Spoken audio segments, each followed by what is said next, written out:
નમસ્કાર વિદ્યાર્થી મિત્રો, ધોરણ 8 વિષય ગણિત પ્રકરણ નંબર 11 માપન, જેની અંદર આપણે ગયા પિરિયડની અંદર ગયા વિડીયોમાં તમને સ્વાધ્યાય 11.3ના 11.1ના દાખલાઓ ગણાવ્યા હતા.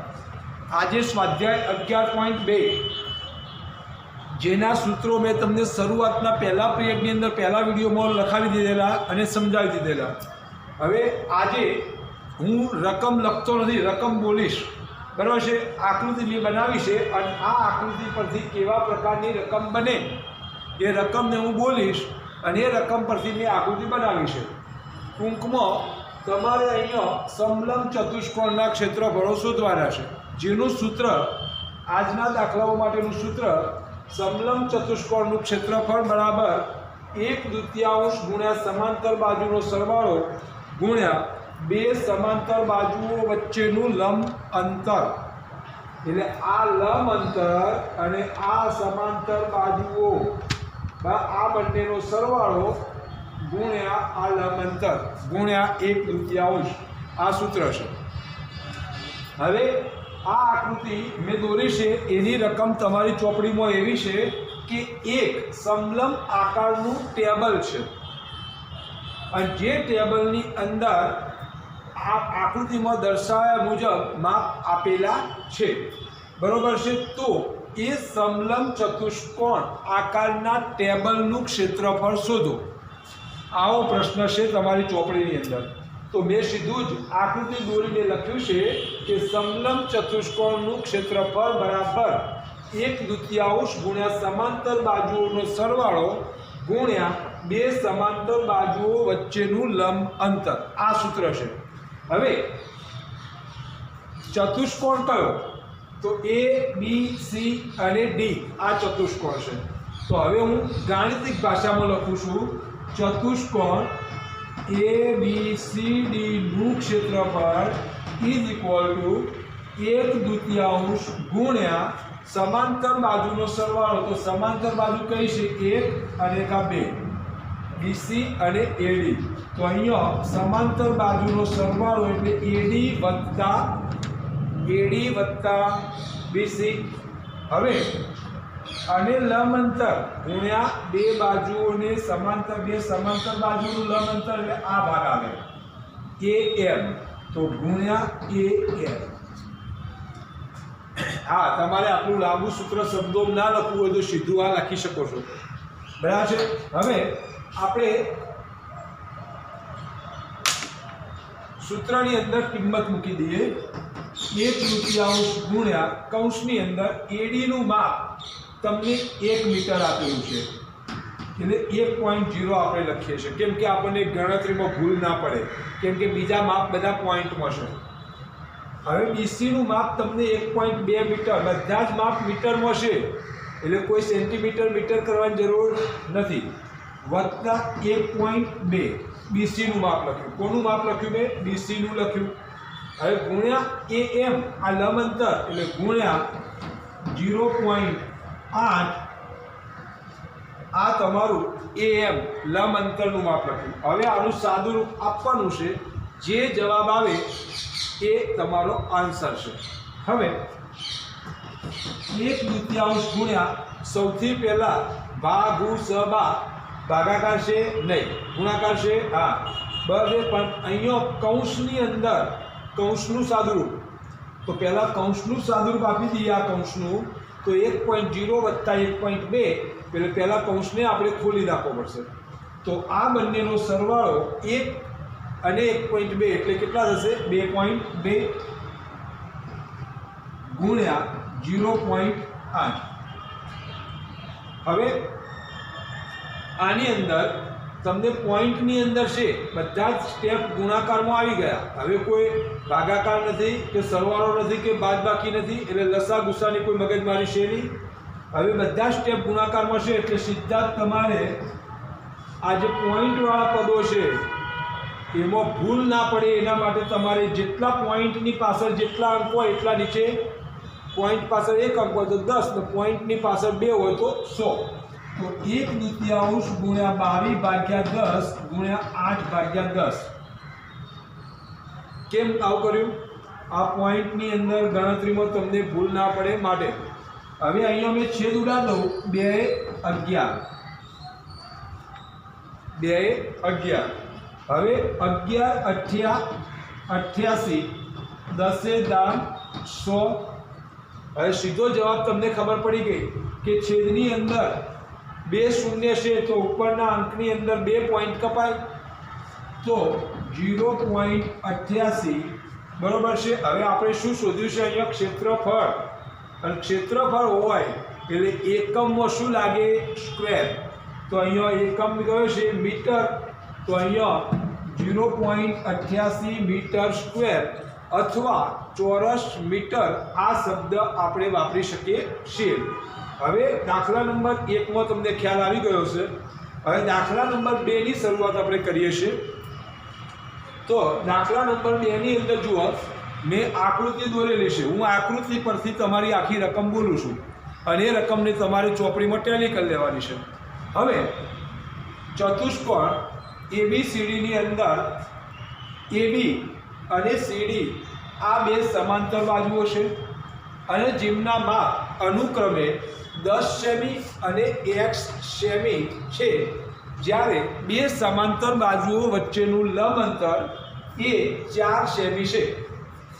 તો અને કારણ અહીં x આપ્યો છે એટલે ક્ષેત્રફળ આપવું પડે તો અહીંયા ચતુષ્કોણ ABCD નું ક્ષેત્રફળ 34 સેમી સ્ક્વેર છે તો x નું માપ શોધો। આ તમારી રકમ થઈ ગઈ। જો હવે આટલી મોટી રકમ લખવા જાઉં બોર્ડ ઉપર તો એક દાખલો સમાય એટલે કોઈ પણ દાખલાની રકમ લખી નથી। હવે અહીં તમને ક્ષેત્રફળ આપેલું છે ફક્ત સૂત્ર હવે સૂત્ર હું કઈ શબ્દોમાં લખીશ બોલીશ ગુજરાતીમાં તમારે લખીશ ગાણિતિક ભાષાની અંદર આકૃતિ મુજબ ચતુષ્કોણ ABCD નું કયો ચતુષ્કોણ છે સમલંબ ચતુષ્કોણ ABCD નું ક્ષેત્રફળ બરાબર 1/2 ગુણ્યા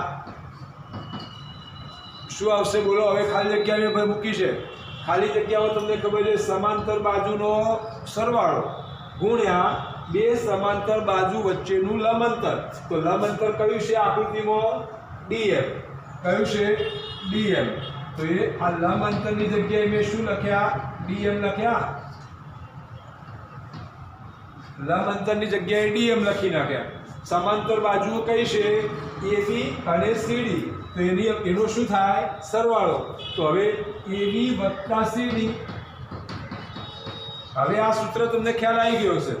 જુઓ હવે લખ્યું છે મેં ગાણિતિક સ્ટેપમાં અને બતાવું છું તમને ગુજરાતીમાં સમલંબ ચતુષ્કોણનું ક્ષેત્રફળ બરાબર 1/2 ગુણ્યા બે સમાંતર બાજુઓનો સરવાળો ગુણ્યા એમની વચ્ચેનું લંબ અંતર ખબર પડી 1 2 3 ઓકે।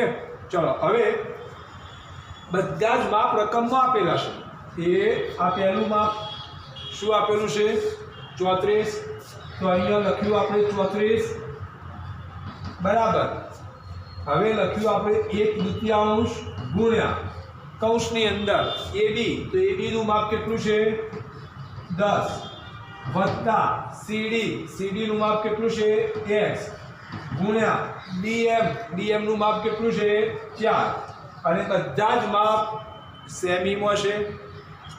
હવે અહીંયા આપણે આનું સાદુરૂપ આપશું બરાબર છે। હવે અહીંયા 10 + x છે પણ આ આખો કૌંસ એક સાથે છે ધ્યાન આપજો એટલે હું આ બેને આ બાજુ લાવી શકું છું કારણ આ બે અહીંયા ભાગાકારમાં છે એટલે એને આ બાજુ લાવી શકું 34 × 2 ભાગ્યા આ 4 અહીંયા ગુણાકારમાં છે એને હું ડાબી બાજુ છેદમાં લાવી શકું છું કેમ કે અહીંયા અંશમાં હોય તો બરાબર છે ડાબા જબા થાય એટલે છેદમાં આવે તો આ અંશ હતો એટલે છેદમાં આવ્યો અને છેદ હતો એટલે ઉપર અંશમાં ગયા। હવે આ બંને ભાગ નીકળી ગયા તો અહીંયા શું વધ્યું 10 + x વધશે। હવે અહીંયા આપણે છેદ ઉડાડીએ 2 2 2 4 2 17 2 34. તો હવે તમારી પાસે કયા પદ વધ્યા? તો તરત તમે કહેશો કે સાહેબ 17 + 10x, 17 + 10x. હવે હું 10 ને આ બાજુ લાવી દઉં છું, ડાબી બાજુ, બરાબર છે? તો x બરાબર 17 - 10, 10 આ બાજુ આવશે એટલે માઇનસ થઈ જશે, માટે x બરાબર 7 સેમી. એટલે તમારે જે x નું માપ શોધવાનું હતું એ તમને અહીંયા 7 સેમી જોવા મળશે. હવે વિદ્યાર્થી મિત્રો દાખલા નંબર 3 પર જઈએ આપણે. સમલંબ ચતુષ્કોણ. પણ આ દાખલાની મેથડ ત્રણે દાખલામાં મેથડ અલગ અલગ છે. અહીંયા બધા જ માપ અપ ટુ ડેટ આપેલા હતા. અહીંયા ખૂટતી માપ x શોધવાનું આવ્યું, ક્ષેત્રફળ આપેલું હતું. અહીંયા એનાથી કંઈક અલગ છે, અહીંયા એનાથી કંઈક અલગ છે, બરાબર છે? સમલંબ આકારનું ખેતર છે. હવે આ સમલંબ આકારના ખેતરની અંદર તમને 3 બાજુઓના માપ આપેલા છે, બરાબર છે? અને સમલંબ ચતુષ્કોણ આકારનું ખેતર, એમાં 3 બાજુના માપ તમને આપેલા છે. હવે ચોથી બાજુનું માપ આપણે શોધવું હોય તો એના માટે તમને પરિમિતિ આપેલી હોવી જોઈએ. જો અહીંયા પરિમિતિ આપેલી ન હોય તો તમે એની ચોથી બાજુનું માપ શોધી શકો નહીં. તો હવે આપણે આને પહેલાં ધારી દઈએ. સમલંબ ચતુષ્કોણ ABCD, સમલંબ ચતુષ્કોણ ABCD છે, આપણે ધાર્યું છે. ધારો કે તો હું અહીંયા A, B, C અને D ધારી દીધો. હવે સમલંબ ચતુષ્કોણની પરિમિતિ તમને આપેલી છે 120, કારણ કે આની અંદર પરિમિતિ 120 પરિમિતિ આપેલી છે. તો સમલંબ ચતુષ્કોણની પરિમિતિ બરાબર ચારે બાજુના માપનો સરવાળો. બરાબર? સમલંબ, હવે આપણે સીધું નામ જ લખીએ છીએ, ચતુષ્કોણ ABCD ની પરિમિતિ બરાબર AB + BC + CD + AD. હવે પરિમિતિ કેટલી આપેલી છે? 120. તો 120 બરાબર AB કેટલો છે શોધવાનો છે. તો AB. BC કેટલો છે? 48. BC 48 plus CD 17 plus 40. હવે આ બધાનો સરવાળો કરી નાખો. 48 અને 40 88. 88 ને 7 95 105. સરવાળો સાચો છે ને? બરાબર છે? 120 બરાબર AB પ્લસ 8 ને 7 15, 15 નો પડ્યો પાંચડો, વધી આવી 1, બસ 4 ને 5 6, 6 ને 4 10. ઓકે, 105. રાઈટ. હવે 105 ને આપણે જમણી બાજુ લાવી દઈએ. બસ, તો AB બરાબર 120 માઇનસ 105 આ બાજુ લાયા. હવે AB બરાબર કેટલા આવ્યા? 15. તો આ માપ આપણે શોધવાનું હતું એ આવ્યું 15 આવી ગયું. તો હવે આપણું સૂત્ર ઉપયોગ કરી નાખો. આ ખૂણો 90 નો છે એટલે આ લંબ અંતર થયું. આ ખૂણો 90 નો અહીંયા બને છે એટલે લંબ અંતર થશે, બરાબર છે? તો હવે સીધું સૂત્ર લખું છું. ચતુષ્કોણ ABCD નું ક્ષેત્રફળ બરાબર 1/2 કૌંસમાં ગુણ્યા. હવે શું આવશે બોલો? તો તરત તમે કહેશો કે સાહેબ AD + BC સમલંબ બાજુઓનો સરવાળો. સમલંબ બાજુઓનો સરવાળો. તો AD + BC ગુણ્યા શું આવશે? AB. બરાબર છે? હવે ચતુષ્કોણનું ક્ષેત્રફળ બરાબર 1/2 ગુણ્યા AD કેટલો છે? 40. 40 + 48 ગુણ્યા AB કેટલો છે? 15. હવે 40 ને 48 કેટલા થશે? 88. તો 1/2 ગુણ્યા 88 ગુણ્યા 15. આ સરવાળાવાળા સ્ટેપનો કૌંસનો પહેલો આપણે સોલ્યુશન મેળવ્યું. હવે 2 વડે આને ભાગી દો.